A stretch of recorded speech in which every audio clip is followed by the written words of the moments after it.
Shalom, jemaat Tuhan yang terkasih dalam Tuhan Yesus Kristus, dimanapun kita berada, kiranya kita selalu dalam keadaan yang baik.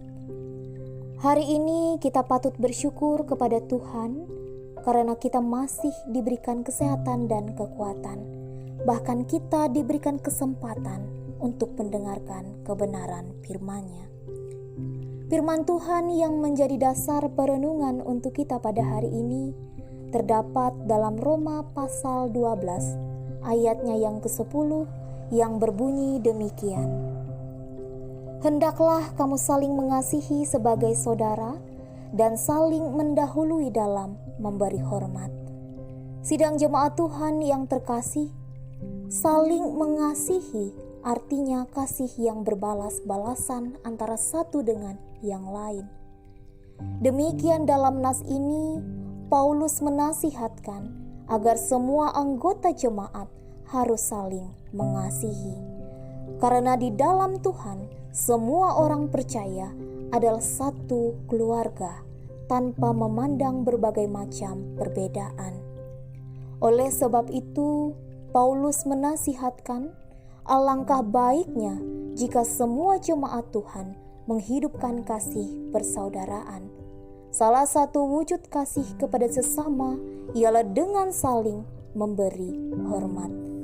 Pengertian rasa hormat dalam nas ini mencakup sikap penghargaan, pujian, serta komentar positif yang membangun orang lain. Rasa hormat menjadi akses bagi kita untuk menjalin hubungan yang baik dengan orang lain. Karena ketika kita menghormati orang lain, maka kita pun akan dihormati. Dan ketika kita bersikap baik kepada orang lain, maka sebaliknya orang lain juga akan bersikap baik kepada kita. Dengan demikian, keharmonisan, kerukunan, dan solidaritas dalam persekutuan tetap terjaga. Sidang jemaat Tuhan yang terkasih, demikian dalam kehidupan kita pada saat ini. Tentunya ada banyak orang yang berjasa dalam kehidupan kita. Sejak kita lahir bahkan sampai kita berada di posisi sekarang ini.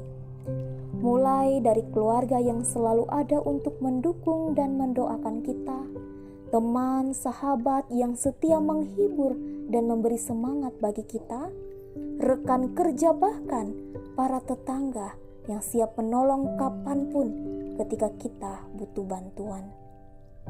Itu adalah sedikit contoh orang-orang yang jasanya tidak dapat kita balas dengan uang.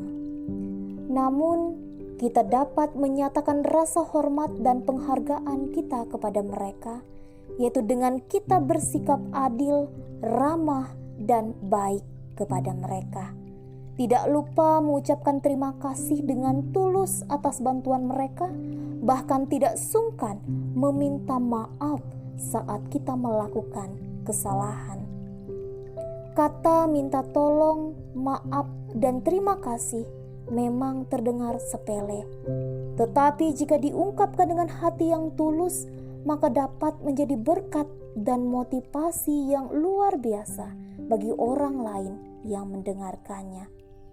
Bahkan ada berbagai cara sederhana untuk menunjukkan penghargaan dan perhatian kita kepada sesama, yaitu dengan kita berusaha menyediakan waktu untuk mendengarkan dan menghibur mereka yang bersedih, memberi pujian atau komentar yang positif bagi mereka yang sudah bekerja keras, dan berusaha memberi bantuan bagi mereka yang meminta pertolongan.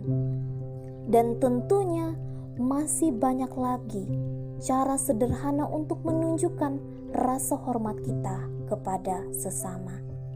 Sidang jemaat Tuhan yang terkasih, kemampuan untuk saling mengasihi dan memberi hormat kepada orang lain adalah gaya hidup yang harus kita pelajari terus-menerus.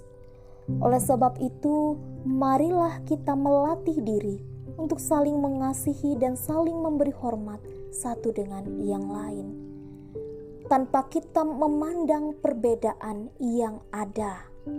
Dengan demikian, persekutuan kita di dalam gereja, di dalam keluarga, dan di dalam masyarakat dapat terjalin dengan baik, penuh kasih mesra dan kerukunan di dalam Tuhan. Biarlah kita sebagai jemaat Tuhan dapat hidup harmonis, rukun, dan damai dengan semua orang dimanapun kita berada. Tuhan memberkati kita dengan firman-Nya. Amin. Mari kita bersatu hati di dalam doa. Kita berdoa. Bapa di dalam Tuhan Yesus Kristus, kami bersyukur atas kasih anugerah dan penyertaan-Mu di sepanjang kehidupan kami. Sehingga pada kesempatan yang indah ini, kami boleh mendengarkan suara kebenaran firman-Mu. Biarlah firman yang telah diwartakan bagi kami dapat menjadi terang yang menuntun setiap langkah juang kehidupan kami. Kami percaya bahwa firman Tuhan adalah sumber hikmat yang senantiasa mengarahkan hidup kami ke jalan keselamatan. Dan pada saat ini ya Tuhan, Engkau juga memberkati kami sekalian umat-Mu. Dimanapun kami berada, kiranya kuasa Roh Kudus-Mu bekerja, memampukan kami untuk menjadi saluran berkat bagi sesama kami. Kami serahkan juga segenap kehidupan kami hanya ke dalam tangan pengasihan Tuhan Yesus Kristus. Kami percaya bahwa perlindungan, kasih setia Tuhan, berkat dan anugerah daripada Tuhan selalu dinyatakan dalam kehidupan kami. Hanya di dalam dan oleh Tuhan Yesus Kristus kami berdoa. Amin.